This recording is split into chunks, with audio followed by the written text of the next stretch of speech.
Welcome to another edition of the Corner Booth Podcast here from the Snowdon Deli. I'm Aaron Rand from CJD, along with Bill Brownstein of the Montreal Gazette, and our special guest today, Federal Minister Marc Miller. Thank you so much for being with us. Thank you. Again. Yeah, Thanks for being here.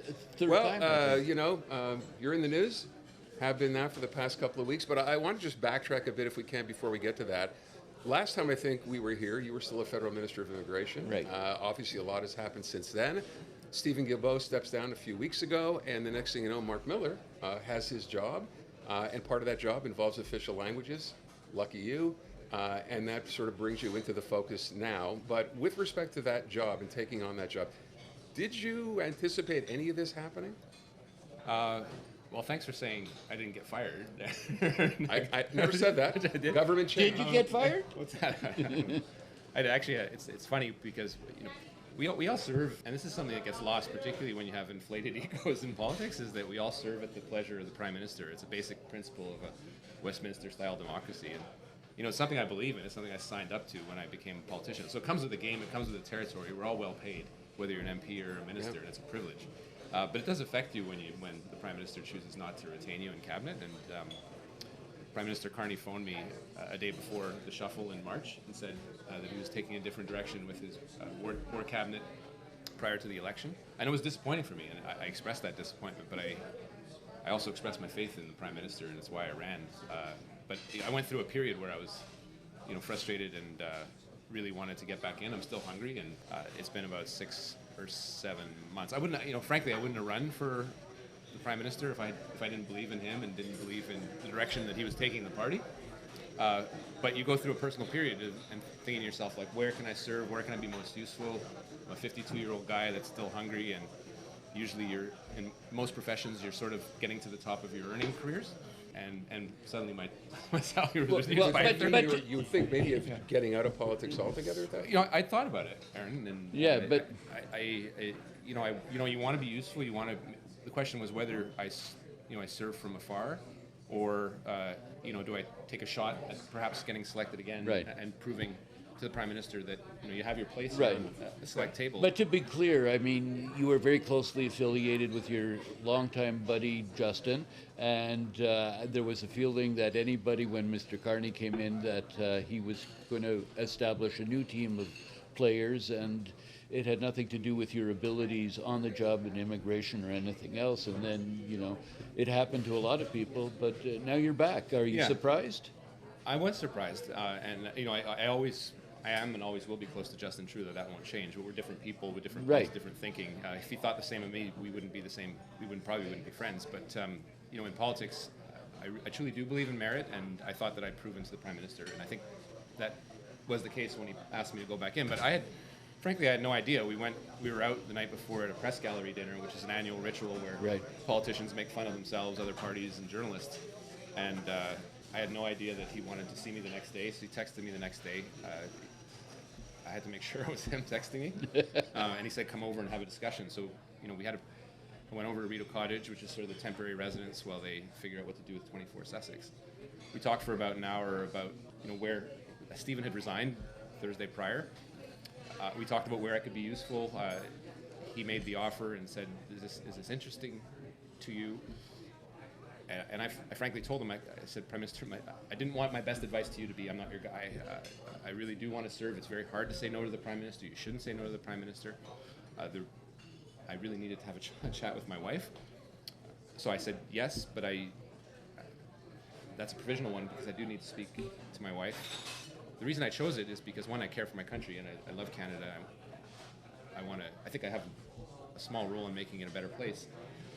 But I also see the next year, for example, in Quebec and our country generally, as one where we will be talking about the unity of our country, and I wanted to have my voice. I would have kicked myself if I'd stepped away from politics and not had that opportunity to express myself about the future of the country. So you entered very gently upon being announced, very gently, no waves, nothing. I took the first shift off, Bill. Look, Can I just ask to what you just said about the unity of the country? Is this in reference to some degree to what's specifically happening in Quebec with the PQ gaining, of course, momentum in polling, and what looks like, the old, if an election were held today, they would probably form a majority government, and that, of course, brings along with it a referendum, which most people say they don't want to have, but this party seems, hyper-focused on having anyway. Was that the concern? Yeah, like you said, Aaron, I think most Canadians, most Quebecers, most Canadians as well, have no interest in having a referendum, but we have a party at 39-40% in the PQ that has promised to hold a referendum, which means the unity of the country is at risk. That worries me. It should worry us. I don't think we're ready federally or prepared in a way that we should be for that. And we do have to let Quebecers decide in the provincial election themselves without too much interference with the federal government. But when it comes to the unity of the country, we need strong voices federally, and I thought I could do my share. That isn't the only reason. There's national unity issues in Alberta. Which I would about Alberta, of course, an obvious one. And the Prime Minister is concerned about that and addressing that.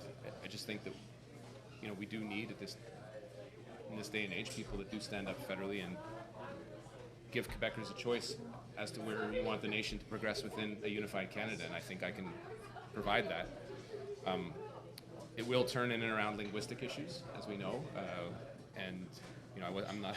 To Bill's earlier point, I am not afraid of making my voice heard. Clearly not. That's fairly apparent. As I joked with you before, I maybe didn't need to throw a big body check on first. That's a good on my analogy. first ship and clear the bench, but I think they, with respect, that both Mr. Legault and Mr. Clamont have proved my point. That this has become very much a politicized issue where, in theory and in practice, we're all sort of on the same page about French as a common language in Quebec. I just don't think it should be done on the backs of immigrants, Indigenous peoples in the Anglophone community, in particular when it comes to the Anglophone community, and more immigrants for the last 30 years, Indigenous people that have learned French, have fought to learn French, and will continue to do so.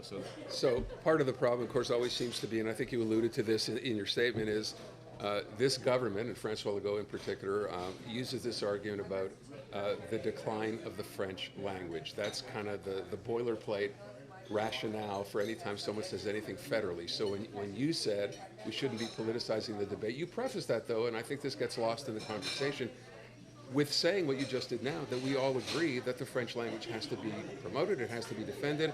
And I'm always a little taken aback when I hear a provincial politician, whether it's PSPP or the Premier, suggest that Anglos don't necessarily share that opinion.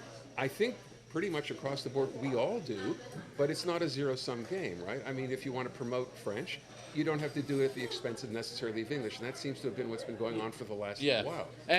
So what's your take on whether, first of all, on Premier Legault having called your comments, said you were a disgrace by virtue of what you said.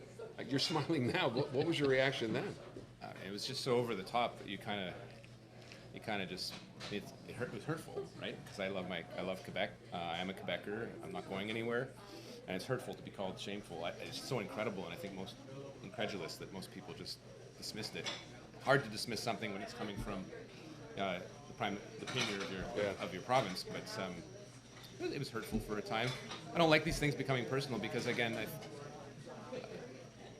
it is about the future of the nation within Canada, and it is one where we're all exactly on the same page about how to promote the French language, and I don't believe in digging up the old arguments that René Lévesque had, for example, about the Anglophone community, because it's a much different community than it was in the 1980s. I grew up and interacted with it, and it's a community that has adopted, loved the French language. Bill 101 is ensured, and a lot of progress within the community. And people are part of this province, and I think part of the future of it, and it's about a negative approach as opposed to a positive approach, where I believe we can all stand together and say, this is a great language in a beautiful country, and we can all stand together and protect it, and we're not a threat one to the other. And so the indicators that are often used for the decline and the threat to the French language is not to be understated, but when you say that there's been a decline of from 46 to 43% in sort of unilingual francophone and families. Isn't that a reference to what people are speaking at home as opposed to basically, because surveys show that like 95% of Montrealers today are... There's more and more people speaking French in the country. As soon as you learn English, or in my case Swedish, you don't... Which you speak at home. Which I do. And you don't become a threat to the country by that. So I think that is an unfortunate indicator to use. So you have to look at the totality of it, and the reality is, yes, we are a French-speaking nation in a sea of English, and that requires eternal and constant vigilance. But again, not at the expense of the Anglophone community, particularly with all the efforts that have been made in the last few decades. And there is a touch of hypocrisy, in particular when it comes to blaming immigrants, which is again unfair because they are a vulnerable part of the population. But since the 1990s, Quebec has controlled its permanent residency numbers, controls you get a certificate whether you speak French, and it has the fact that Quebec rightly now has control over permanent residency in Quebec means that it controls who speaks French and who doesn't. And so to blame immigrants, you kind of have to look at yourself and say, well, have we done that policy properly?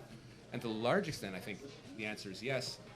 And it's something to be celebrated, because what was happening in the 1980s was more an accurate reflection of the trend than what is happening today. You know, you brought up, I think you said when I talked about the PQ wanting, of course, and saying they will hold a referendum regardless of what polls say, that the federal government's not quite ready. What does that mean? And how do you have to get ready? And I bring that up because you were around in 1995 when the federal government got involved in that referendum. I think there was so much negative blowback that a lot of people never got rid of that, and thinking if this happens again, and people recognize that it's happening, maybe we lose a referendum. So how do you have to be prepared for this? Yeah, and as much as the unity rally in the 90s was visually something to behold, even a guy like me at the time was like, who are these guys coming in? And admittedly, people will say there was more preparation than there was. I wasn't part of those preparations. I had my voice. I was a master's student at the University of Montreal in a very largely divided faculty of political science with Stéphane Dion on one end and some very strong nationalists on the other. So living in the middle of it, but we haven't. For example, the PQ has been floating a new currency. They've been talking about this, as fictitious as it is, this budget de l'an zéro, the year zero budget. There's no equivalent preparation of the federal government to prepare for a national unity crisis or even debate. And that's something I think we have to sharpen our game about. There's been sort of rumors that we are preparing, but I think they largely overstate the fact that we are underprepared and need to get so quite quickly. Okay, well, that's interesting because what are we now, less than a year away from the provincial election? And there's an old self-criticism. Time is of the essence, I think, in this case, right? yeah, and there's a delicate, there's a delicate consideration about letting Quebecers, which include me and both of you, decide who the next premier is, and that's important. And the federal government shouldn't be interfering in provincial elections, but when it comes to issues in and around national unity, the federal government does have a space and should assume its voice. It's interesting, if you look at what's happening provincially, it's been a crazy week in provincial politics in Quebec. First, of course, Pablo Rodriguez, yesterday Christian Dubé, the health minister. Yet I hear people, when I bring up this question on my show, people are saying, now I've lost all faith in the Liberals provincially, at least for the time being.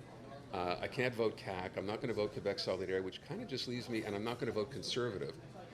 So you're going to vote PQ, and the rationale that people now are beginning to use, and this is actually quite concerning, is we'll elect the PQ government, but we'll vote no in a referendum and it'll all magically disappear. We won't have to worry about this again.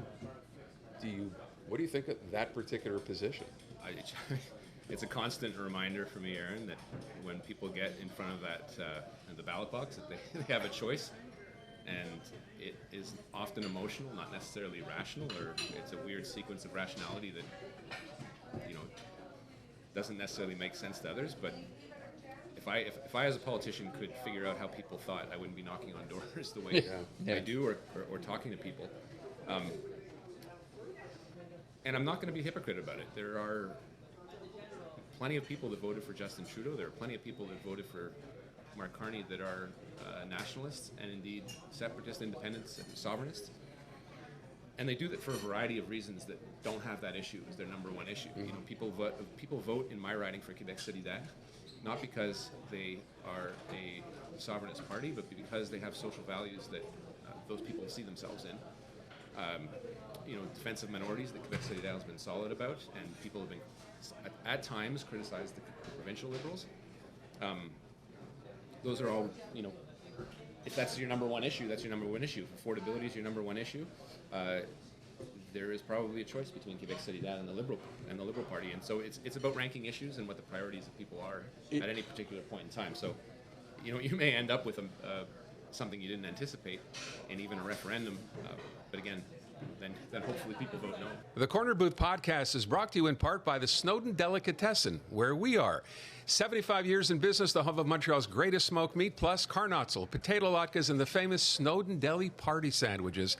That's the Snowdon Delicatessen. It's interesting that the reaction when you were announced, the PQ, I believe, and so did CAC to a certain extent, were so alarmed to the point that the cultural industry, the people in the culture community here, in terms of people were sending you out like messages of welcome and all the rest. Which they would have done to anyone who had just been appointed in that job. But, I mean, to the extent that they're so worried, because in the case of sovereignty, so often is the case, is that the people who are big in the showbiz circles here in the arts have always been more prone to sovereignty, and they were worried that any kind of warmth being extended toward you would be something negative for them. I mean, that's the kind of concern there is in terms of a referendum to come. And But wasn't that, I mean, that concern, I don't think came from the cultural community. I think that concern came from Paul St. Pierre. No, it didn't come from them. The cultural community, they were welcoming. Were you taken aback by that, as Bill's describing it, by PSPP's reaction?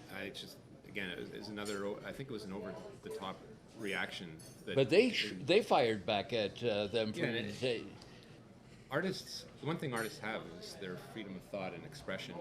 I think as the federal government, we kind of owe it to them to stay out of their business in a weird way, and not try to torque things or condition funding on them being federalist. And it's silly. You would all, knowing artists in the limited way I do, if you try to get them to do something, they may do the complete opposite. Right. And that's fine, because that's what makes a liberal democracy like ours thrive, is not controlling the people that inspire us, that make our hearts beat. And to suggest that the federal government is torquing things is absolutely, it's wrong. It's also obscene. If you look, the ONF, the film board, financed the Fellerton movies. Rélé Levesque came up through the ranks. So it's also, again, humbly, if you are a student of the sovereignist movement, artists are at the heart of that movement. Right. That's the point. You're kind of throwing your own people under the bus in a weird way. So if I were a strategist, I would have said this is immensely clumsy. But again, I'm going to try and Guy Lepage went on his show and roasted Monsieur St. Pierre Plamondon for saying that. He said, I work for Radio Canada, and never once have they tried, and he is a sovereignist, and he said, never once has anybody federally tried to influence my thoughts, tried to influence the show. The irony in all this is that you have to go on to a state broadcaster. Exactly. Right. Because that has the biggest reach in Quebec to offer a half-hearted apology to an industry that really should never have been brought into this in the first place. Right. And my job is to keep, again, we're politicizing this, and artists are largely a segment of society that don't make a ton of money. They don't necessarily do this for the money. Not here. Heritage, the Heritage Canada portfolio of my ministry provides more money in the industry than the Quebec government. Right. I believe all municipalities put together. So it's nice that they're congratulating me. I like that, but it was more of a courtesy than anything else. Right. No need to pick on them. I would ask one other thing, which is, in respect to everything that's going on, I know we've spoken previously, you're friends with Jean-François Roberge. I like him, yeah. Provincial minister, you know each other, you work together. Yeah. I think he's quoted in the story, based on what's happened over the past little while, saying, when there's an obvious problem, we need to fix it. Have you heard from anybody in the provincial government after this directly to talk to you about what was said? No, our officials do talk, and I will reach out to Minister Lacombe. I think I'm literally 14, 15 days in, and after the first week of their boss calling me ashamed to Quebec, it might be shameful for them to reach out to me. So I do need to work with Mr. Lacombe. I think he gets a lot of credit for some of the work he's done in the industry. We won't agree on everything, but I will be working with him, whether I like it or not, whether he likes it or not. We just have to, right? Because it's, again, we're talking about artists in this case, and it's my job. Same thing with the official languages ministers across the province, that I need to get on board to make sure that the French community outside Quebec, which is immensely more vulnerable, gets the support it gets from provincial entities.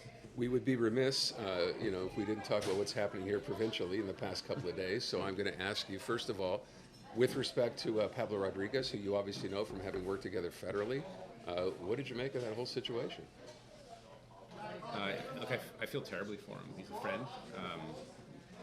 He put his heart on the line. He put his family on the line to run for the provincial Liberals, and he sort of just, this is a death by paper cuts, right? I don't know any single incident that would have sunk him under normal conditions, but as he stated, I think it had become a distraction to a party that has to get organized quickly for the next election, and I think he made the right move. It'll be a challenge for the next leader to pull that all together in a relatively short period of time, but there is time. But it's been a real unfortunate set of circumstances for a party that was trying to rebuild and spent an eternity trying to pick a new boss after. Yeah, you mentioned, he said in his press conference yesterday that he did this because, as you just said, he was a distraction to the party. I remember talking about this story, which is now a month old, from the day Marwa Risky kind of kicked this whole thing off, saying fairly early on, after a week, 10 days, it was obvious that he was a distraction to the party. Do you think, and I'm just asking objectively, do you think he waited too long to pull the plug? I don't know. It may seem odd to listeners, but I haven't been following the back and forth too intensely. These are immensely personal decisions at the end of the day. People want to hang on. Being fighters is what defines them. The same criticism was leveled at Justin Trudeau. Yeah, well, that's just it. Yeah. And, he's been a fighter, for example, by analogy, he's been a fighter all his life, so do you forgive him for fighting an extra round? And where perhaps he probably should have thrown in the towel. I think the answer there is yes. Pablo's got a lot of heart. I think he had a good vision for rebuilding the party, and more importantly, a positive vision for Quebec, and that's unfortunate. I do think, and I do hope that he'll have a voice in the next election in some capacity, but also in any discussions around the national unity of our country. Some are making the Carney analogy to this situation by saying, well, Justin was so far behind Polyev, and then all of a sudden saying, well, maybe someone like in a very short period had to mobilize support and got support and won. Maybe that some wizard comes out. Yeah, some wizard say, like Marc Miller, for example. Like Marc Miller, yeah. Quebecer, fluently bilingual, been around here for the last 10 years, longer than the actual government has. Your name has come up. Yeah, there isn't a chance. So you're saying maybe? No, there isn't a chance. No, it isn't out of disrespect to the people that are fighting provincially for positive vision of Quebec in a unified country. It's just I don't think I'm that guy. I don't have a close relationship. To be honest, I don't have a close relationship with the Liberal Party of Quebec. I never have. There's some people I like there. And maybe that's just as well, because I think that too often the perception here is federal Liberals and Quebec Liberals are tied too closely together. I have the benefit of looking at this federally, and the Ontario Liberals and the Ontario federal Liberals are tied at the hip, just as they are across the country, pretty much. Except for in BC, maybe largely against some other provinces, but we've been separate since Robert Bourassa, and that's just the reality. We have separate membership lists. We have the PLQ has been more right-leaning for the last little while, and so there's some really strong, particularly under Justin Trudeau, some strong distinctions between the parties. Mr. Carney has brought things back to the center, but there's no talks. There's no any consideration about being the same party. They're very very much separate parties. As for my place. In the same way as I made a commitment to the prior Prime Minister, I made the same commitment to this Prime Minister that I would serve for him. I just had the opportunity to get into this role that I've given a lot of thought into, and I plan on doing it well and having my voice expressed in this way, but I have no interest in jumping into provincial politics. So who do you think is a good candidate? I'll get the party to decide. There's a number of people that I find articulate and interesting, but I don't know whether they'd be interested. I would wrap, because we're going to run out of time, by trying to imagine what's happening now federally, with you in the course of 2 weeks having been called a disgrace and shameful by our premier. Is this going to signal a shift in federal policy towards Quebec, or at least towards some of the policies of this government? Is this sort of a governmental shift, or are you sort of on this on your own? No one asked me to go out and take a hard stance or whatever in the first week or so. That what Mr. Carney expects of me is to stand up and use my voice the way I've always used it, knowing that we're a new government and the extent of the deliberation. I think him putting Joel Lightbound, for example, was was a younger, very articulate advocate from Quebec City as the Quebec lieutenant was extremely important, because he's an impressive younger part of political life in the federal Liberal Party, and putting me in the position of official languages was certainly something that had some deliberation in it, but nothing as concerted as you're suggesting. But to Aaron's point, though, most federal politicians from here tread very gently when it comes to Quebec politics, except for Anthony Hausfather, people like that, or Marc Carney in the past, but are very, very careful not to stir up any kind of feelings that might come back at them in terms of which you alienating. managed to upend in the course of one statement. So in 4.5 minutes, it was very. Which is, in the substance of it, a relatively mild statement, right? Right, but it doesn't require much. Maybe it's a testament of the extreme politicization of where we've gotten the issue, because, again, I was part of a government that reformed the Official Languages Act to make it stronger, to make sure that it had teeth, and that, I think, is key. But I'm not afraid to say what I think, and obviously there's a discipline issue, and I have to stick to cabinet lines, but I think we are expected to stand up for the people that we represent, and that includes, in my case, a lot of people in Montreal. There's an issue as well of respect for the French language that we're all ready to fight for, and that's been a hallmark of this government and the prior one. So you weren't taken to the back 40 and flogged for you were. No, I wasn't. Okay. I wasn't. But I did, again. You're probably sensing some regret in my voice. I don't regret the substance of what I said. I probably, as I said earlier, probably shouldn't have jumped in the pile in the first one. I like the body check analogy. We will leave it at that. I want to thank you so much for taking the time to be with us today. Very much appreciate it. Thank you. Thanks, Mark. Thanks for watching this edition of the Corner Booth Podcast. We appreciate it, and we'll see you again soon. Thanks.